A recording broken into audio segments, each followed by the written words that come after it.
Receptionist humiliates Keanu Reeves, not knowing he owns the hotel. Where are you watching from? Let us know in the comments, and don't forget to like, share, and subscribe for more inspiring stories. It was a crisp autumn evening in late October 2019 when Keanu Reeves walked into the lobby of a luxurious boutique hotel in Los Angeles. Dressed in his usual unassuming attire, a black blazer and jeans, he looked like just another weary traveler.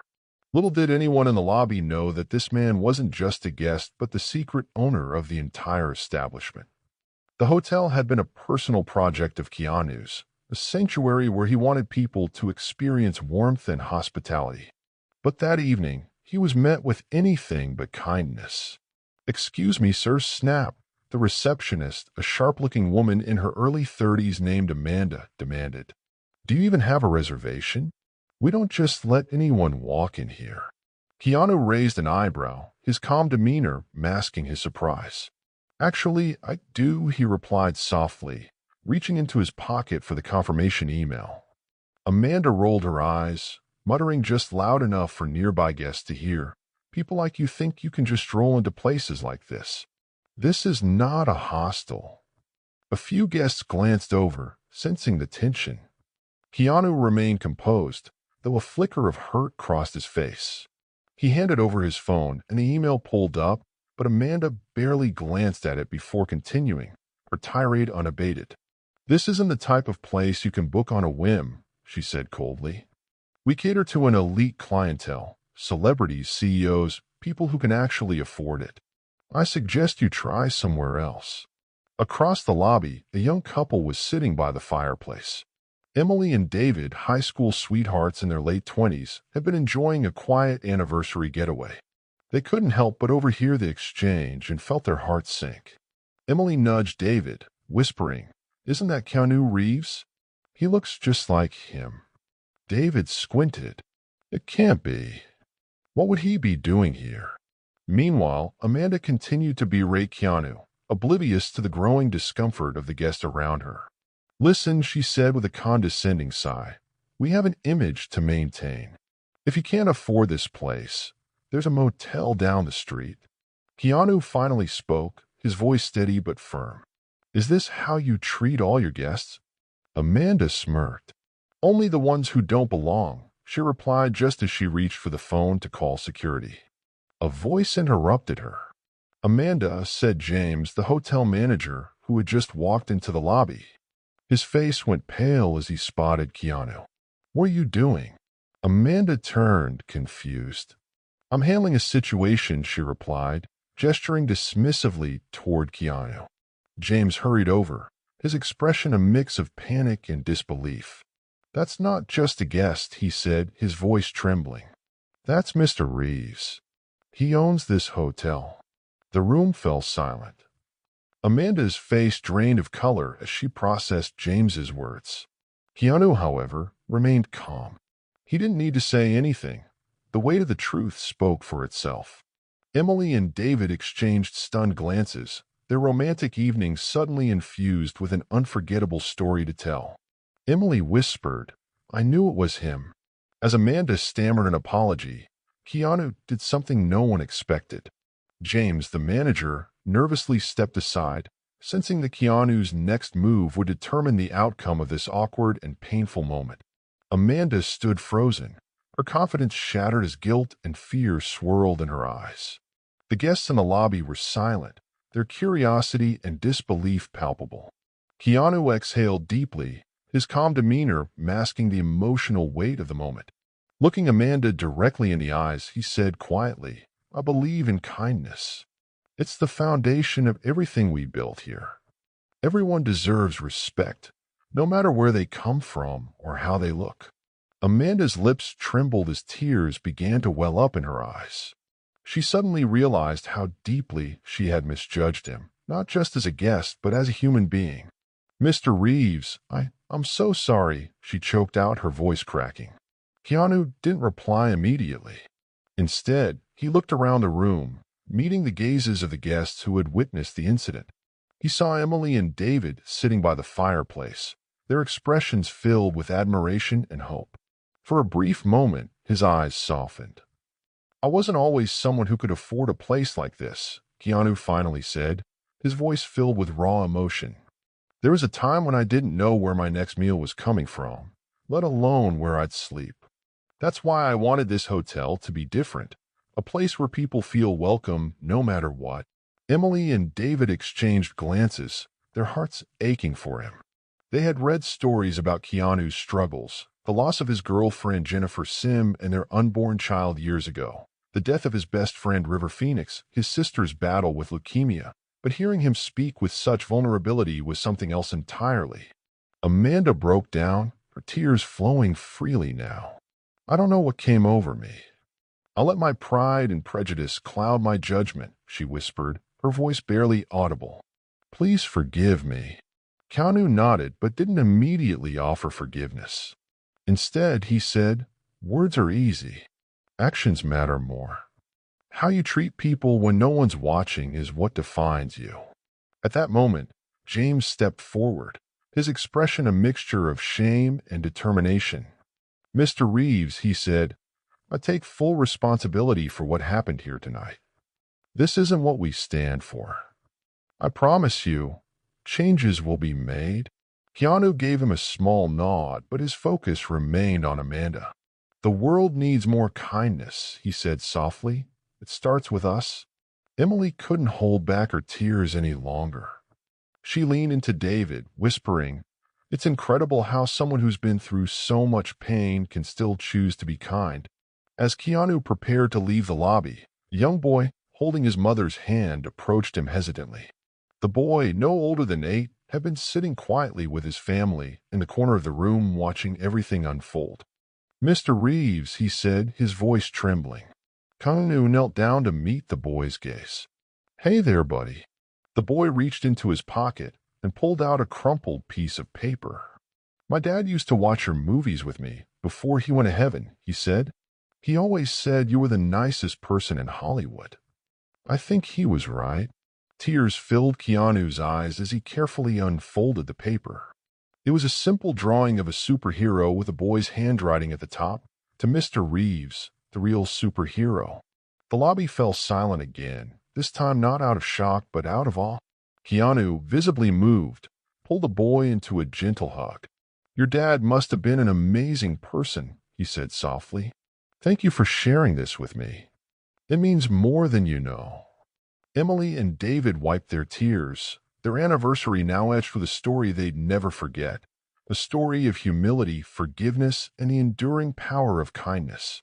As Keanu stood to leave, he turned back to the guests, his voice calm but resolute. This place isn't about luxury or status. It's about people. Let's never forget that. Keanu gently patted the boy's shoulder before rising to his feet. The drawing still clutched in his hand, he glanced at the boy's mother, who had tears streaming down her face.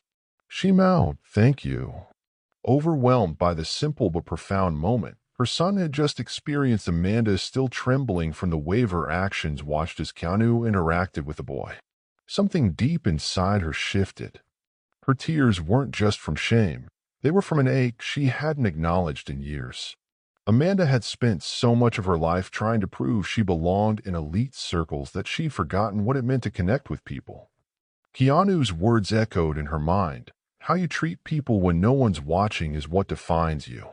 The young boy and his mother began to walk away, but Keanu called after them. Wait, he said, his voice steady but filled with emotion. He reached into his pocket and pulled out a small keychain, a token from one of his movie sets. It was old and scratched, but still gleamed faintly under the lobby's warm lights. Your dad must have been a great man, Keanu said, kneeling back down to the boy's level. I want you to have this. It's from a movie I made a long time ago. It's not much, but maybe it'll remind you that heroes come in all shapes and sizes. The boy's eyes widened as he accepted the gift, his small hands trembling. Thank you, Mr. Reeves, he whispered, his voice barely audible. Keanu smiled faintly, but the pain in his eyes was unmistakable. As the boy turned to leave, Keanu stood, his gaze following the child and his mother until they disappeared through the revolving doors. Emily, still watching from the corner with David, leaned closer and whispered, "He's carrying so much. You can see it in his eyes." David nodded. "But look at how he uses it. He turns his pain into something beautiful." Keanu returned to the front desk where Amanda still stood, her hands wringing nervously. She opened her mouth to apologize again, but Keanu held up a hand to stop her. "I'm not interested in apologies," he said gently. "I'm interested in change." Amanda nodded, tears spilling down her cheeks. "I'll do better. I swear I will." Keanu gave her a small nod, his expression softening. "We all make mistakes. It's what we do next that matters." Suddenly, from the far corner of the room, a soft piano melody began to play. An older man in his 70s who had been sitting quietly at the hotel bar wandered over to the grand piano. His fingers moved across the keys with surprising agility, filling the room with a hauntingly beautiful rendition of Clair de Lune. Keanu turned toward the music, his face lighting up with recognition.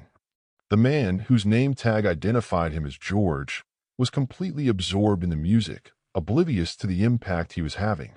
Keanu approached the piano with a wistful smile on his face. When George finished the piece, Keanu clapped softly, causing the older man to look up startled. "That was incredible," Keanu said, his voice warm. "How long have you been playing?" George chuckled, scratching the back of his head. "Longer than I've been fixing pipes. That's for sure. My wife used to love this piece. Played it every night for her before she passed." Keanu's expression softened even further. "She must have been lucky to have someone who loved her like that."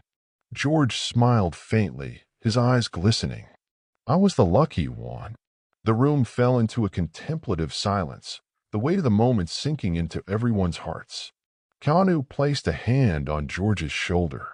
"Thank you for sharing that with us," he said quietly. "Thank you for not just listening, but for being someone who sees people." George nodded, his voice thick with emotion. "Thank you, Mr. Reeves, for not just listening, but for being someone who sees people." Keanu stepped back, his mind replaying George's words. He glanced around the lobby at Amanda, Emily, and David, the boy and his mother just outside the glass doors, and George by the piano. For a moment, the weight of everything, the loss, the pain, the love, the hope, felt almost unbearable. Yet, amidst it all, there was a profound beauty. He turned back to the guests and staff, his voice steady but filled with unshakable resolve. "The hardest thing about being human is carrying the weight of everything you've lost," he said. "But it's also what makes love so powerful. It's what keeps us going." Emily, now openly crying, reached for David's hand. Their anniversary had taken on a deeper meaning. Across the room, Amanda wiped her eyes, silently promising herself that she would never let another person feel unseen. James noticed her transformation, the subtle warmth in her tone as she greeted guests, and he knew Keanu's words had taken root. Upstairs, Keanu walked into his private suite. It was beautifully furnished, every detail carefully curated to reflect warmth and elegance, but the space felt cold to him. He placed the boy's drawing on the desk by the window and stared at it for a long moment. The child's words echoed in his mind. "My dad said you were the nicest person in Hollywood." Keanu sat down slowly, his hands trembling as they hovered over the paper. His thoughts drifted to his own father, a man who had left when Keanu was just a boy. He had spent years trying to fill that void, but no matter how much he achieved or how far he traveled, the emptiness lingered. Then there was Jennifer, his soulmate, the one who should have been sitting beside him, now laughing about the absurdity of life and sharing stories of the people they met. Her absence was a wound that never fully healed, yet he carried her memory with him in everything he did, striving to honor the love they had shared. A knock on the door startled him. "Come in," he called, his voice hoarse. James, the manager, stepped inside, his face etched with worry. "Mr. Reeves, I just wanted to check on you. I know tonight was a lot." Keanu gave him a small smile. "It's fine, James. I'm fine." But James wasn't convinced. He hesitated before speaking again. "You know, when we started this hotel, you told me something that stuck with me ever since. You said, People don't come to places like this for the rooms or the amenities. They come because they're looking for connection, for a moment that reminds them why life is worth living. Keanu nodded, his gaze distant. James continued, his voice soft. I think tonight you gave everyone in that lobby a moment like that. Especially Amanda. Keanu chuckled faintly, though his eyes glistened. Let's hope she takes it to heart. James stepped closer, his expression earnest. You're more than just the owner of this place, Keanu. You're the heart of it. Whether you realize it or not, you're giving people something they can carry with them long after they leave here. Keanu looked at James, his throat tight with unspoken emotion. Sometimes I wonder if I have anything left to give, he admitted quietly. James shook his head. You have more to give than most people ever will. It's because you understand loss. You've lived through it and turned it into something that heals others. Keanu didn't respond, but his silence spoke volumes. Later that night, as the hotel quieted down and the city lights glittered outside his window, Keanu sat by the desk with the boy's drawing still in front of him. He picked up a pen and wrote a simple note on the back of the paper. Asterisk to the boy who reminded me that heroes come in all shapes and sizes. Thank you for being mine tonight, asterisk. He folded the paper carefully and placed it in an envelope. The next morning, he handed it to the front desk, asking that it be delivered to the boys' room before they checked out. Downstairs, Amanda arrived early, her eyes red from a night of restless reflection. She found James waiting for her with a steaming cup of coffee. You're here early, he said, handing her the cup. She nodded, her voice shaky. I want to start over. I need to. James studied her for a moment before giving her an encouraging nod. Then let's make today count. As Amanda took her place behind the desk, the lobby began to fill with a morning rush. Guests came and went, some rushing to meetings, others lingering over coffee and pastries. In the midst of it all, Amanda spotted the young boy and his mother heading toward the doors. The boy clutched the envelope in his hands, his face glowing with joy. He stopped abruptly and turned back, his eyes scanning the room until they landed on Amanda. He waved at her, a small but sincere gesture of forgiveness and connection. Amanda felt a lump rise in her throat as she waved back, a tear slipping down her cheek. In that moment, she understood that it wasn't just Keanu who had given the boy a gift. It was the boy who had given all of them a chance to be better. Upstairs, Keanu sat by the window, watching the boy and his mother until they disappeared into the crowd. His chest felt heavy, but for the first time in weeks, there was a small flicker of peace. He thought about the boy's drawing and the words scrolled in shaky handwriting. To Mr. Reeves, the real superhero. It wasn't the first time someone had called him a hero. Fans often said it was inspired by his movies or the quiet stories of his generosity, but hearing it from a child, a boy who had lost his father, hit differently. It reminded him of his own pain, the moments when he had needed someone to believe in him, and how much it had hurt when there was no one there. Keanu exhaled deeply, the weight of the past pressing against him like an old wound. He thought of Jennifer, her laughter, her dreams, the life they were supposed to have together. He thought of his sister, who had fought so hard against leukemia, and how helpless he'd felt watching her suffer. And yet, despite the losses, he was still standing, still trying. He walked over to the small safe in the corner of the room and opened it. Inside was a collection of mementos, a photograph of Jennifer, a bracelet his sister had given him, a worn copy of a book his late friend River Phoenix had loved. He added the boy's drawing to the collection, tucking it carefully between the pages of the book as he closed the safe. His phone buzzed. It was a message from James. Thank you for last night. You reminded all of us why we're here. Amanda wanted me to tell you she's ready to change. I think we all are. Keanu smiled faintly, replying with a simple, kindness is a ripple. Let's keep it going. Later that day, as Keanu prepared to leave the hotel, he made one last stop in the lobby. The staff gathered around him, their expressions a mix of gratitude and admiration.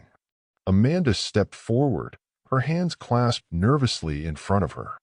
Mr. Reeves, she began, her voice shaky but sincere. I just want to say thank you, not just for last night, but for giving me a second chance. I promise I'll make the most of it. Keanu nodded, his gaze steady. It's not about being perfect.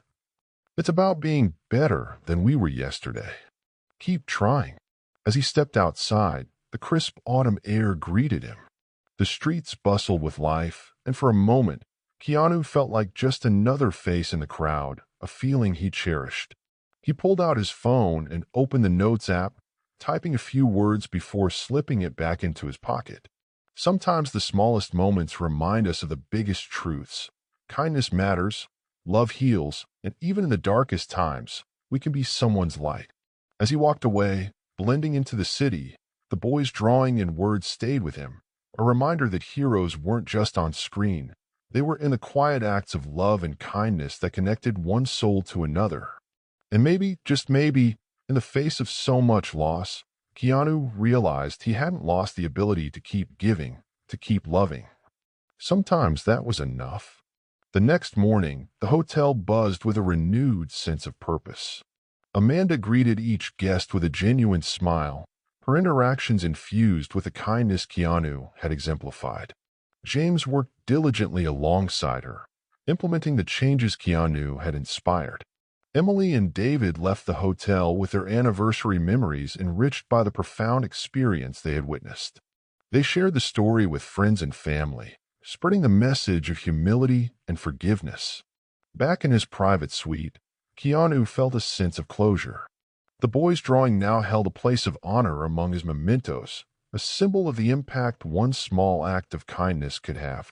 He knew the road ahead would still have its challenges, but he felt ready to face them, buoyed by the connections he had rekindled and the lives he had touched. As the sun set over Los Angeles, Keanu took one last look at the city from his window.